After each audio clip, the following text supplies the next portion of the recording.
Hey, what's up guys, and welcome back. This is part 2 of the December edition of Retro Game Haul. In part 1, if you haven't checked that out, it should be in your description box right below there. Just click that link. I covered the games and loose carts and things like that I picked up. And in this one, we're going to cover some other stuff. We got some complete in-box consoles. We got some manuals and all kinds of other curiosities and things that I picked up throughout the month of December. So what do you say we go ahead and get right into it? Okay, we'll start off with the manuals. I was actually able to get a couple of these from one particular vendor on eBay. I was able to work out a deal with them. These are definitely harder to find, so I'd never seen these before. They go really well, at least I think, with my TurboGrafx Encyclopedia, which you guys saw in the last Retro Game Haul. We got TurboGrafx 16 Secrets, Part 1 and Part 2. This one is TurboGrafx and Turbo Express. Actually, they both are. So I guess this is just Volume 1 and Volume 2. We've got little tips and tricks and things like that for TurboGrafx games, so very cool. I might actually use these someday if I get stuck in a TurboGrafx game. Okay, and then we got some Nintendo manuals. These are actually ones in a specific series through the history of Nintendo. I don't have all of them yet, but I was able to get quite a few of them for really cheap. First, we got the Game Boy Player's Guide, just a complete kind of full color, even though it's original Game Boy, so not color screenshots, but coverage of a lot of the classic Game Boy games. Gremlins, Dr. Mario, what else we got here? Batman, TMNT Fall of the Foot Clan. So little tips and tricks for a lot of the old school Game Boy games. Very cool. And to go perfect with that, we got the Super Game Boy manual. This one actually came in a big box version with the Super Game Boy attachment, so very cool. Next we got the NES Game Atlas. This one is super cool. I'm very happy to have this one. This one in particular, instead of just being a general guide, it gives you kind of shortcuts and bonus areas for all kinds of games. You got Ninja Gaiden 1 and 2, Teenage Mutant Ninja Turtles, the Castlevania series, Legend of Zelda, Mega Man 1 and 2, Star Tropics, Super Mario Brothers, all the kind of little hidden stuff that you may have missed the first time around. Definitely pick this one up. Then we got top secret passwords, so all the little cheat codes and things like that, little password tricks and things for a lot of the old school Nintendo games. You can find all of those in here. Very awesome. Next we got the Super NES Player's Guide. Just little tips and tricks for a lot of the big Super Nintendo games. F-Zero, Super Mario World, Super Ghouls and Ghosts, let's see, Wanderers from Ys, Lagoon, Final Fantasy, Legend of Zelda, Link to the Past. There actually is a standalone guide for Link to the Past in this same series that I'm looking to acquire to kind of round up the series, but this one's definitely really cool. Okay, and lastly we got Mario Mania. Man, is this one cool. It pretty much starts off with an introduction to how Mario started. You know, how he started off as a character in Donkey Kong, continued in Donkey Kong Jr., then it went on to Mario Brothers, Super Mario Brothers, Super Mario Bros. 2, Super Mario Bros. 3, so on and so forth. It even has a page where it shows the cameos that Mario has made here in pinball, tennis, golf. He's the referee in Punch-Out. He's in Tetris for the Game Boy. He's in the NES Open Tournament. He makes an appearance in Wrecking Crew. I mean, just really, really cool. This is definitely one of the cooler Nintendo collectibles that I own. If you're into that kind of thing, definitely check this one out. Then we got the official Nintendo Power Guide to Super Mario Advance 4, which is Super Mario Brothers 3. Definitely don't really need a guide so much for this game, but just pick this one up for a couple of bucks. Really cool addition to the collection. Anything Nintendo Power, I go out of my way to collect. Then we got The Suffering. Definitely a very awesome game for the Xbox. Again, would have made my Xbox Hidden Gems video, but it sold well enough that it got a sequel. But if you haven't checked out The Suffering, guys, and you like survival horror, you like shooters, kind of the in-your-face blood and guts type of stuff, it's a very cool game. Definitely check it out. Okay, definitely a very controversial game. People are really either black or white on this one as far as either you love it or you hate it. This is the Duke Nukem Forever Balls of Steel Edition kind of collector's book, where it shows everything from, you know, how the game started out, you know, how it kind of carried over from system to system. I mean, it took like, what, 12 years to put this game together. Some little development things, the gun, you know, just kind of the whole genesis of the entire game, how it started out and how it finished. For the record, guys, I personally like Duke Nukem Forever. I thought it was a really fun game. I didn't have to pay the full $60 for it. I got lucked out and got it for $10 one day. And I enjoyed it. I played the original Duke Nukem on PC, and I thought that this one was kind of the perfect sequel to that because it was so over the top, and it got a lot of flack for having, you know, base humor and stuff like that. And I just really wonder, you know, did the people who actually made those criticisms really play the first Duke Nukem game? Because that's kind of what it was all about. You know, that's what all of the games have been all about. So if that's not what you're into, what do you expect going into a Duke Nukem game? I think they got it right, personally.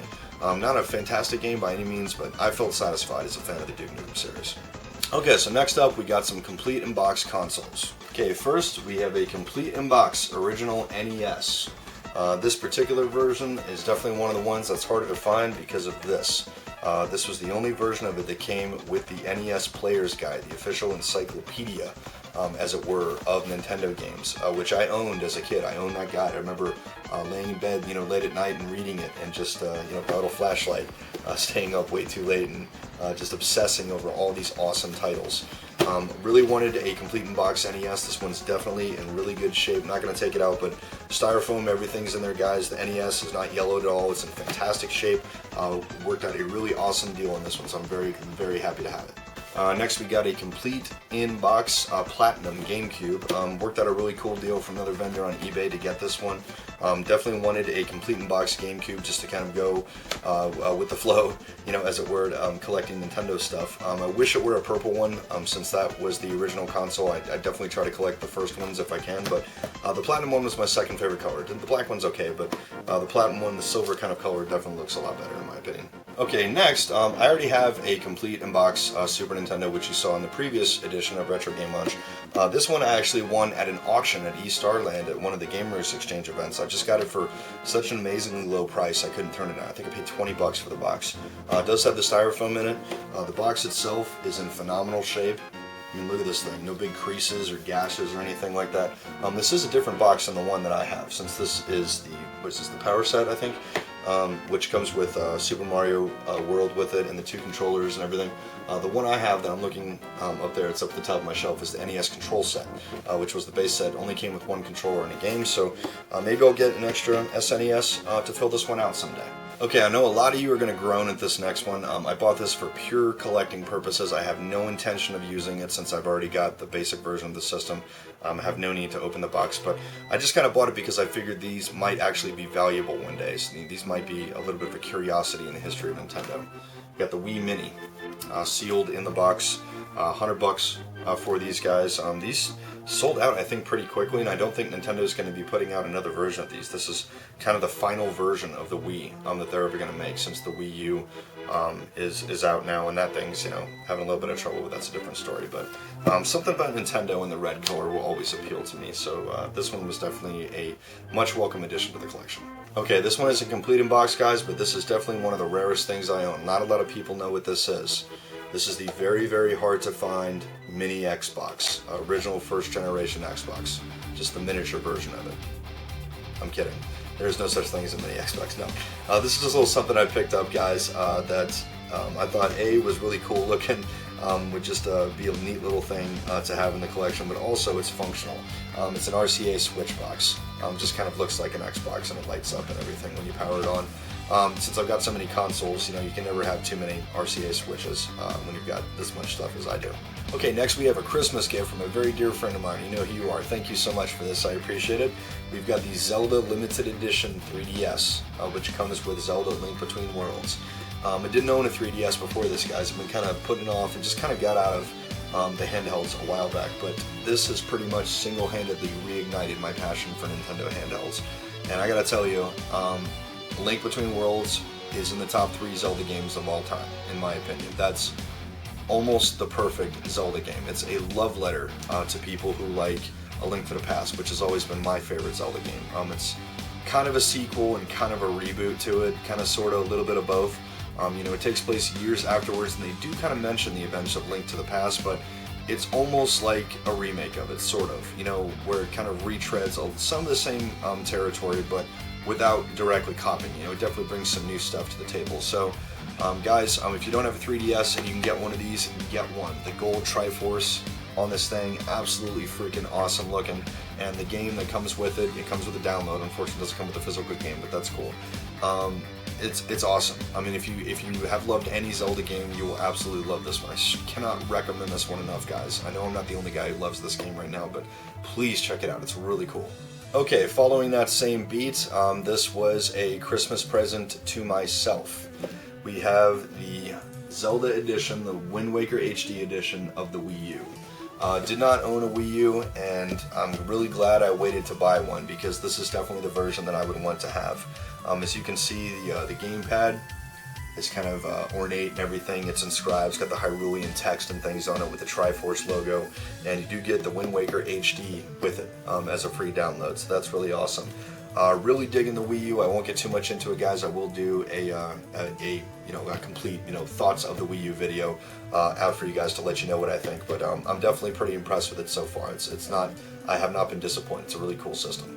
Okay, and lastly, I know this definitely does not qualify as retro since this is first gen, but this was a Christmas gift from my parents, the Xbox One. Okay, so I won't get too much into it, guys. I'm going to do a standalone video talking about my thoughts on the Xbox One, but I will tell you this. I've not had any problems with mine. Mine's running like a champ. I've got Assassin's Creed Black Flag, for it. I've got Forza, which is beautiful, and I've got Dead Rising 3, which is a lot of fun. Of course, I have Killer Instinct, which is fucking awesome. That's such a cool game, but it really needs a tournament mode. I'm really digging it so far, guys. I've been playing it quite a bit actually since I got it. I'm still playing my Xbox 360 a little bit more than this, mainly because of titles. There's still a lot of Xbox 360 titles out there that are awesome. But on the same token, I'm digging the Xbox One. I'm not really going to recommend that you go out and get it one way or the other. I'm not going to swing to one side of the fence or the other on that one. For right now, until you see the video, I'm just going to say that Jimbo is satisfied with it at this time. I do have some criticisms, but well, we'll get into that later.